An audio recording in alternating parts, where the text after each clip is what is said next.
3. Hola, nosotros somos el equipo 1 y el día de hoy les vamos a presentar nuestra situación problema que se basa en el derrame de un ducto de Pemex. Mi nombre es Nidia Almudena Rojas Pompa y junto a mi compañera Regina Peña Rivera les vamos a presentar nuestra investigación del tema. Primero que nada tenemos que darles un contexto sobre lo que sucedió con este derrame. En 2014 ocurrió un derrame de petróleo el cual era administrado por la refinería Pemex, contaminando así el río San Juan en Cadereyta, Jiménez, Nuevo León. Esto generó que los hidrocarburos y aceites causaran un daño sobre la integridad de elementos naturales como el suelo, los cuerpos del agua superficiales y subterráneos. Ahora mi compañera Regina les va a presentar partes del punto de vista químico. Bueno, primero tenemos que analizar qué son los hidrocarburos. Se trata de compuestos orgánicos que están hechos a partir de una estructura de carbono y que tiene adicionados pequeños átomos de hidrógeno.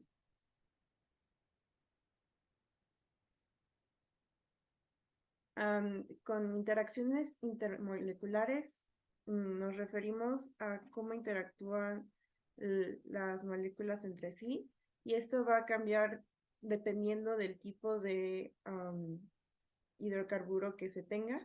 Como sabemos, se dividen en distintos grupos, pero por ejemplo el benceno tiene dispersiones de London, el hexano y el eteno tienen puentes de hidrógeno y el octano también tiene dispersión de London. Estos cambian de acuerdo a la geometría molecular de cada compuesto.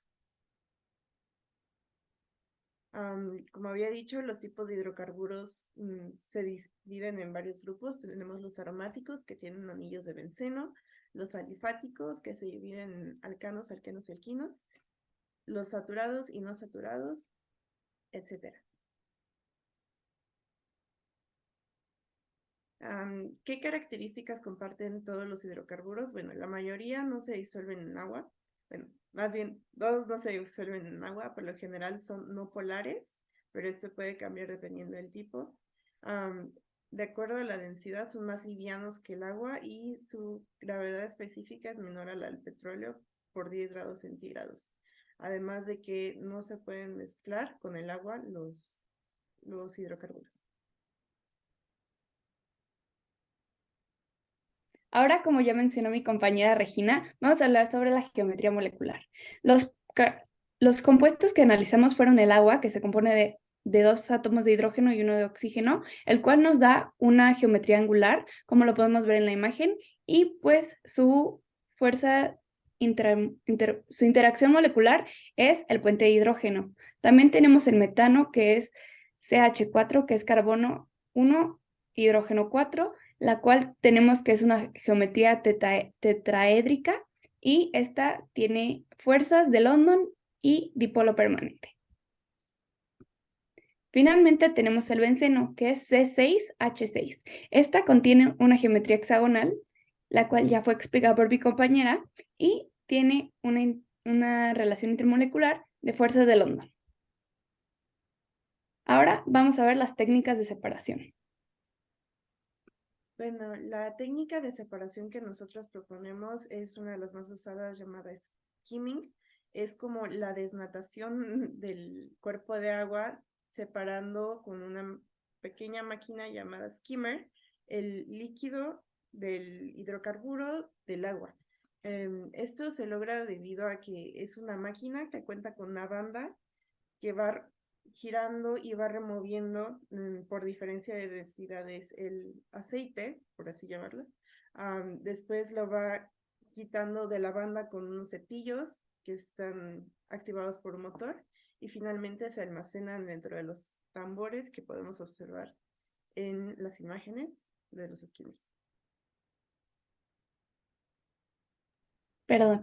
Ahora, otro de los diferentes tipos para quitar el hidrógeno o la nata, como se refirió mi compañera, es el detergente, que es más común llamado como químicos para disolver el petróleo. Este se basa en romper la tensión generada entre los hidrocarburos o la marea negra, como se le suele llamar, y el agua, haciendo que el petróleo se diluya y que no sea tan difícil de remover una vez que tengamos el skimming, o simplemente dejar que los activos pues actúen y hagan su función. Y la última, que es una de las más comunes, es la quema de petróleo. Una de estas cosas es que la quema de petróleo es la menos sustentable, ya que su emisión de carbón es altísima. Como podemos ver en la foto, todo ese humo negro es carbón que va saliendo, bueno, es petróleo quemado que se va a la atmósfera. Este se basa, así como su nombre lo dice, en quemar el petróleo o la nata del petróleo, ya que pues esta se queda, y como lo explicó mi compañera, por densidad no se va más abajo del agua. Ahora vamos a hablar de la toxicidad que generan estas sustancias que son los hidrocarburos del petróleo. Primero tenemos la mutación. Esta mutación se da en las especies. Hay estudios que ven fauna marina, la cual muta por ingesta o por contacto con los hidrocarburos en su entorno. Respecto a enfermedades, tenemos que los hidrocarburos a la larga y en poca exposición pueden generar efectos dañinos para la salud, tales hidrocarburos son el amoníaco y otros tipos, completamente tóxicos. Y luego tenemos las discapacidades. Estas discapacidades se dan en las personas que están constantemente ingiriendo o en contacto con esta agua contaminada, la que puede generar discapacidades auditivas o visuales, al igual que respiratorias. Los daños generados en la mutación, cuando son afectados para una fauna que está destinada para comerse o para ingesta humana, pues evidentemente si el organismo está infectado, es muy probablemente que infecte a quien ingiera ese organismo y pues termine en casos de muerte. Finalmente, hablaremos del impacto ambiental. El impacto ambiental, como lo podemos ver en la Agenda 2030 y todos los propósitos de sustentabilidad de todos los gobiernos, es algo muy terrible, la contaminación del agua. Lo que impactó en este caso de Cadereyta, Nuevo León, fue la repercusión económica. Este fue el mayor factor, ya que el agua es muy escasa en Nuevo León. Y en esta zona de Cadereyta se da mucho la agronomía y la cría de animales. Por eso tenemos ahí las vacas, las cuales se infectan al ingerir esta agua. Igualmente tenemos la contaminación de agua potable. Las personas no podemos consumir agua que no sea clara, inolora y pues que no tenga una radiación que sea dañina para nosotros. Esto afectó mucho a las comunidades de sus alrededores. Y finalmente tenemos la destrucción de fauna. El petróleo afecta a todas las especies que están dentro y fuera del río. Podemos ver, hay una foto de una rana, ya que no encontré los sapitos que son nativos de Cadereyta, Nuevo León, pero estos se llenan de petróleo y pues como dijo mi compañera, estos mueren o se llegan a generar mutaciones, lo cual daña a todo el sistema a su alrededor. Bueno, por mi parte, la reflexión que me deja este proyecto sería que a pesar de que hay formas de poder eliminar el efecto o reducir el efecto que fue causado por un derrame de petróleo, lo ideal sería que se respetaran desde un principio las regulaciones que dan las autoridades y pues checar más que nada los posibles efectos que puede tener un derrame como este en un ecosistema y ver si realmente vale la pena en comparación con todo el año o beneficio que podría traer hacer esas actividades o no. Y pues a mí me gustaría reflexionar que pues a lo largo de esta actividad aprendimos nuevos conceptos. Uno de estos, ¿qué son los hidrocarburos y dónde se manifiestan? Principalmente esto, lo que vimos en clase, que fue su estructura, su polaridad y su viscosidad, lo cual vimos representado en los daños que causó y cómo se causaron estos daños en la situación del derrame del ducto de Pemex.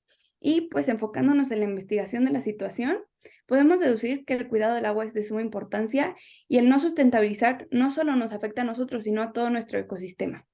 Como podemos ver en Cadereyta, Nuevo León, tomando en cuenta la localidad y el clima y el lugar, desde mi punto de vista, las maneras más eficientes para remover la marea negra serían en las áreas más grandes del río, el skimming, ya que pues es el menos dañino, por así decirlo, a la fauna, y en las partes angostas o las partes donde las grandes barreras del skimming no llegan a alcanzar, pues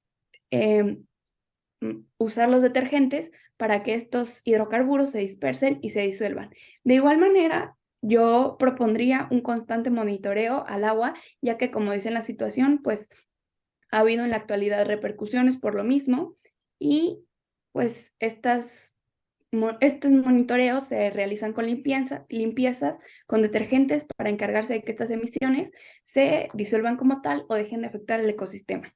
Y pues ya para concluir, finalmente me gustaría agregar que el cuidado del agua es uno de los factores con mayor impacto ambiental y esta contribuye a gran parte de los objetivos sustentables de la Agenda 2030 de la ONU, y por esto su cuidado debe ser una prioridad para las empresas, gobiernos y ciudadanos, ya que, como lo mencionamos muchas veces, somos un ecosistema y todos tenemos que trabajar de acuerdo a esto. Muchas gracias por su atención y en dado caso que necesiten checar las referencias, se encuentran en nuestros archivos pasados. Gracias.